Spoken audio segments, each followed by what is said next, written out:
Hi there, folks. This is Mitch Firestone with Precision Trading Labs in New York City. I am here to bring you your trading levels and some popular company symbols for the upcoming week of June 24th, 2024. We'll take a look at that. Amazon, Microsoft, Apple, NVIDIA, Meta, and Netflix. Before we begin, the usual disclaimer, Precision Trading Labs, we are neither money managers nor financial advisors. Everything that I show is not to be construed as investment advice, and everything that we do is in conjunction with our subscribers to help them on their journey to become confident, competent traders. So taking a look here at Amazon, this is the daily chart. We actually closed at 189.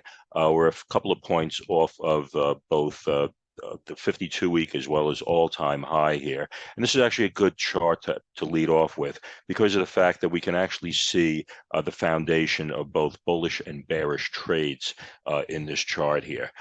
In the daily chart, if we look right below here, we can see a few days before, roughly at around June 10th or so, price had dropped into this region, and then notice price consolidated and went sideways within this relatively narrow range for about 3 or 4 days. And then the last couple of days of last week, it popped. And in a very energetic fashion. So we had two very bullish candles that came out of that. Within this range here, more or less buyers and sellers were in general agreement in terms of what the price of Amazon should be. And so shares got shuffled back and forth between, let's say, 181 and change and a little less than 184. So within this roughly 2.5 point range, price was shuffled back and forth in a narrow range. And so if we think of the shares that are acquired by willing buyers, we can think of that in terms of terminology as demand, the demand for shares there. Similarly, the shares that are offered up by willing sellers that are ultimately sold, we can think of that as the supply of shares. And so within this region here, supply and demand are in balance here as shares get shuffled back and forth within that narrow range. But right here, when price pops here over those 2 days, there is essentially what we can think of as an exhaustion of sellers. The sellers disappear. No one's willing to sell at this range, within this range anymore. And so what happens is buyers have to run up the price chart until they encounter willing sellers at higher prices. Okay, so right here where supply and demand were in balance, once it goes out of balance, what's left in its wake is only demand because there's no longer any supply of shares that can be sold here. But yet we know that there was a great deal of buying pressure that emerged as buyers ran up the price chart here. And so the foundation for our trade is we're going to wait for a pullback into that demand zone, okay, where the exhaustion of sellers occurred. And when price pulls back into here, quite often there will be residual buying pressure, residual demand that's waiting to be tapped. And so when price pulls back to this region, this is where we would express a bullish trade. Okay, so the obvious way to express a bullish trade at the front door of this demand zone at a roughly 183.75 would, of course, be to simply buy the stock. But a couple of other ways to express a bullish trade here would be to buy a call at that same entry point, or if one is inclined to sell credit in order to collect premium, one could also execute a bull put vertical credit spread, for instance. And so that would be another way of expressing a bullish trade out of this demand zone. But regardless, that's the foundation of the trade there. Okay, so right here is a demand zone created by an exhaustion of sellers. Okay, above, okay, here you can see this wick here, and then price kind of slams down from there. Right now, it just looks like a wick within this daily chart here. So if we shift to the 2-hour chart here, we can now see a little greater detail. And so we can see a rally base drop formation. So price rallies up there. Okay, notice then price consolidates within this 1 2-hour candle right there. that represents essentially that pivot that we saw in the daily chart. And then notice then price kind of slams out of there. Okay, and so right here, supply and demand are in balance. And then what happened was very quickly, in the next 2-hour candle, we immediately had two very bearish candles that dropped out of it. And so right here, where supply and demand were in balance, right here, what occurred, of course, was an exhaustion of buyers. Unlike below, where we saw an exhaustion of sellers, this was an exhaustion of buyers here. And so where supply and demand were in balance here, once price drops out of there, there is no longer any demand here. No one is willing to buy up here anymore. So, of course, left in its wake is simply supply. And so we think of this as a supply zone. And so the foundation that when price comes up here, we could then express a bearish trade out of this zone. Of course, the simple, most straightforward thing would be, of course, to short Amazon. The next thing, of course, one could, of course, buy a put. And if one wanted to express a trade where one could collect premium, one could of course do a bear call vertical credit spread, and then one could collect premium based on the entry point. But in the case of all three trades, one would be expressing a bearish trade at roughly the 190 mark up here. Okay, so that we can see we're right on the doorstep of that. That's that's about a 1%, less than a 0.5% move from where we closed to where it needs to be, and so that's where we would express that trade. Okay, and then below here, the demand zone that's sitting below here, that's at about 2 3/4% from the prior close. Okay, so that's the story with Amazon. Also, before I go on, if you look below this video, you will see a link to another video that we had done. That video is essentially a slightly deeper dive into the supply and demand concept. And so I would suggest you take a look at that, and that'll give you fill in some further details about what I just went through. Okay, so that's Amazon. If we look over at Microsoft here, and we'll return here to the daily chart. Okay, so right here, we have this rally, base, rally formation. We think of that as a rally, base, and a rally. Okay, so when price comes up from below here, okay, it then consolidates there, and then notice we have these two very bullish candles there. So this represents, of course, an exhaustion of sellers of what I described before. Right here, of course, supply and demand were in balance, and so we're waiting for a return or retracement back to this demand zone in order to express a bullish trade out of here. Okay, so we closed at around 450 on Microsoft.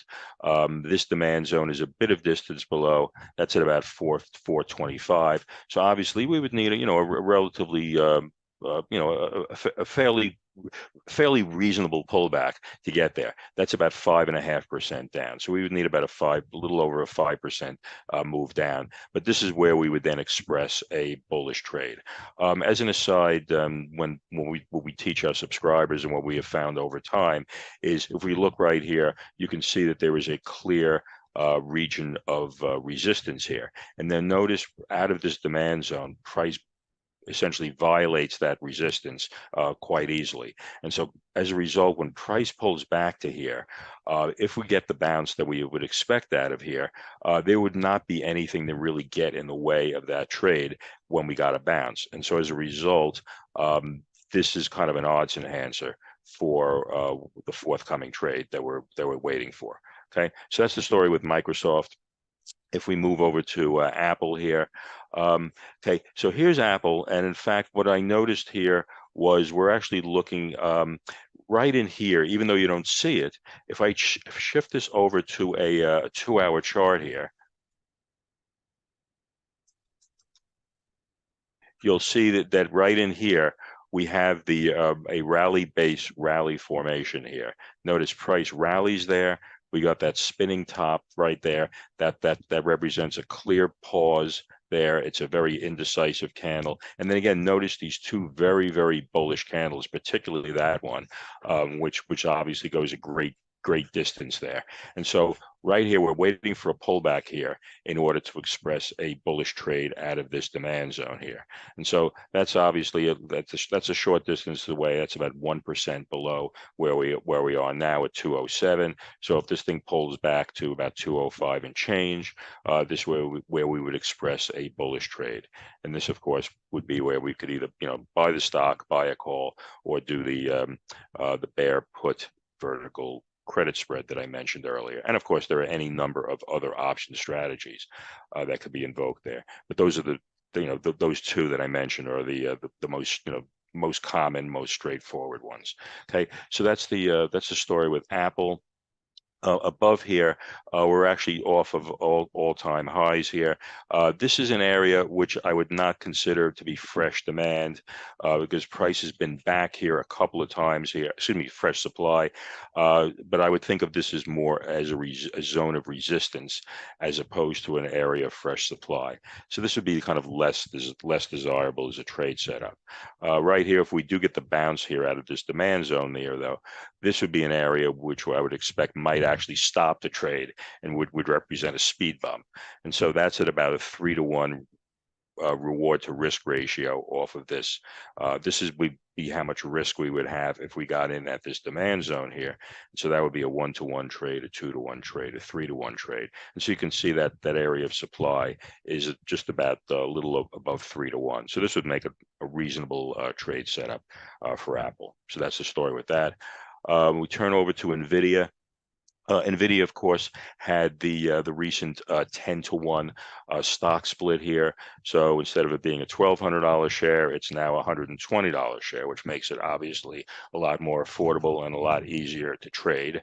So right here, if we go back to the daily time frame here, we can see that there is a demand zone right here. Okay, and so that's a short distance down. That's from 126 to 121. Okay, so that's about 3% down or so from where we are. So this would be an area where we would express a bullish trade in NVIDIA. One thing that you might notice in terms of trading NVIDIA, there used to be a great instrument that one could use to trade NVIDIA, which is the NVDA symbol. And if we go to that, you'll see it more or less looks exactly like NVIDIA, and that's because it's a tracking instrument for NVIDIA.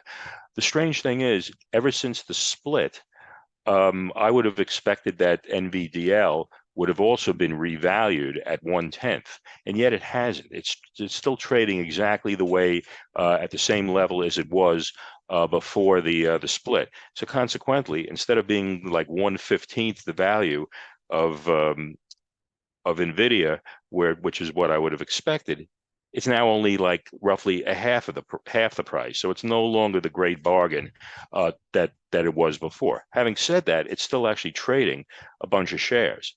But I'm wondering if over the course of the next week or so, it'll ultimately get revalued, because otherwise I don't necessarily understand what the great appeal of this is going to be anymore going forward. So at any rate, that's the story with the NVDL. So if we move on to Meta, the former Facebook, so here's where we are now. And if we look back here, we'll see that right over here on the daily chart, above here, we have an area of supply. We have a rally base and a drop there. This is kind of a sloppy area. So I would approach this with a little caution. Because of the structure, it's kind of a little sloppy. This actually might resolve a little better in a weekly chart here. So I would actually be a little cautious about this. But right below here, though, we do have a clear rally formation there. So that's at about 3% below where we would express a bullish trade. And again, we have this one up here above. I would probably tend to look at it a little closer here, but this is an area of interest that will certainly be, our subscribers will certainly keep an eye on. So that's about 5.5% above here, and that demand zone here is about 3% below. And we'll take a look at Netflix here. Okay, excuse me. There's Netflix. So right here again, we have a drop base rally formation. So this is an area of demand. Okay, that's at about 6% below current price. So this is where we would express a bullish trade on Netflix. Again, we're sitting at highs here. So in the case of Netflix, there is no supply to talk about here. So that's what we're looking at on Netflix here. So there's really nothing in the short term unless we get kind of a fairly substantial pullback from about 685 to about 645. So that's about a 40 buck drop you'd need to get there. But if you do, that's about 6%, and so we'll be ready for a bullish trade for a bounce out of that demand zone right there. And lastly, we'll conclude. We'll take a look at our buddy Elon, and here is Tesla. And let me just compress that a little there. So right here, this is actually similar to one of the other charts that we were looking at here. Notice right here we have that bullish candle here, that green candle there, and then notice there's that very quick rejection that occurs right there. So you know, if you've looked at some charts, you'll realize there is the rejection there. And if you change this over to the 2-hour chart, then you'll very clearly see where that rejection occurred, and then you'll also see where there is actually a consolidation and a supply zone that formed. Okay, and so right there, we can see price came up there, and then notice there that right there there's consolidation with these two indecisive candles, and then notice that very that major outside gap and that major bearish candle that dropped out of that supply zone there. Okay, and so the foundation of the next trade, of course, would be to wait for the return up to this supply zone, which was of course represented again, as I said earlier, by an exhaustion of buyers here. And so right here, when price pulls back into the supply zone, we could then express a bearish trade out of that. So at any rate, there's the rundown on those symbols. This is Mitch Firestone with Precision Trading Labs. Thank you for the privilege of your time. I will see you next time.